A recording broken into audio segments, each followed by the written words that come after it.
भारत माँ को गुलामी की जंजीरों से मुक्त कराने के लिए हुए महासंग्राम के सैकड़ों ऐसे योद्धा जिन्होंने अपने शौर्य, पराक्रम, देशभक्ति और बलिदान से स्वतंत्रता संग्राम के संघर्षों को ऊर्जा दी और भावी पीढ़ियों के लिए आदर्श बन गए।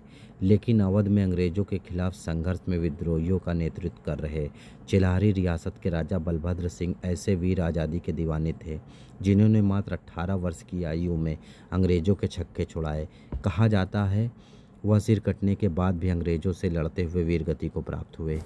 आदित्य भान सिंह, उत्तराधिकारी चिल्हारी नरेश बलभद्र सिंह के वंशज हैं हम। जो आज़ादी देश को मिली उसमें क्या योगदान रहा आपके वंशजों का, क्या बताना चाहेंगे? आज़ादी जिस समय बेगम हजल महल लखनऊ से यहाँ आई, हमारे यहाँ भौंडी में, तो ये अपने भाई की शादी में, छत्रपाल सिंह की शादी में बारात में थे और वहीं से ये बेगम हजल महल का पत्र मिला और पत्र लेकर के ये भौंडी आए और भौंडी में सभी राजा महाराजा इकट्ठा हुए और बेगम हजल महल ने इनको 12 जून 1858 को महादेवा में मिलने को कहा कि अपना रसद और सेना सहित आप मिलें, और वहीं पर सेनापति नियुक्त हुए, अवध के सेनापति।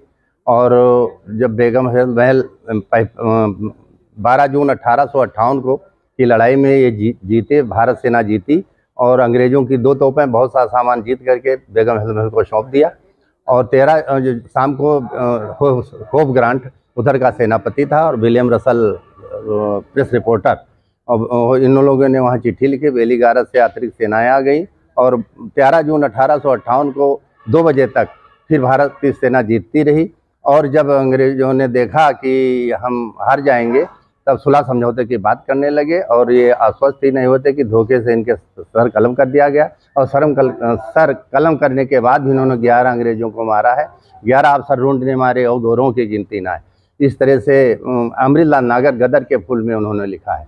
और जब ये शहीद हो गए तो बेगम हजरत महल, नाना साहब और बहुत से राजा महाराजा चले गए नेपालगंज, और वहाँ से और इनकी जो कल्याणी देवी थी, इनकी पत्नी और इनकी माता, महाराज कुंवर को 3 वर्ष के लिए अंग्रेजों ने कैद रखा। एक समय का भोजन और एक वस्त्र पहनने के लिए दिया गया और इस तरह से ये बराबर परेशान रहे। और चिल्हारी स्टेट को कपूरथला और बलरामपुर किसी ने नहीं लिया क्योंकि वहाँ 600 सैनिक बचे थे और 600 सैनिक लड़ते लड़ते वहाँ शहीद हो गए, क्योंकि कोई वहाँ से भागा नहीं। इसलिए वो उन लोगों ने समझा कि लोग वहाँ गदर कर देंगे, तो एक सिख को दिया गया और उसको 4 भागों में उन्होंने चिल्हारी स्टेट को 4 भागों में बांटा।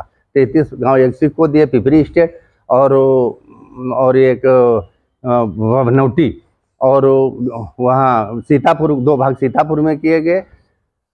इस तरह से ये है, बराबर अंग्रेजों ने त्रस्त किया चिल्हारी नरेश के खानदान को और उनके परिवारीजनों को।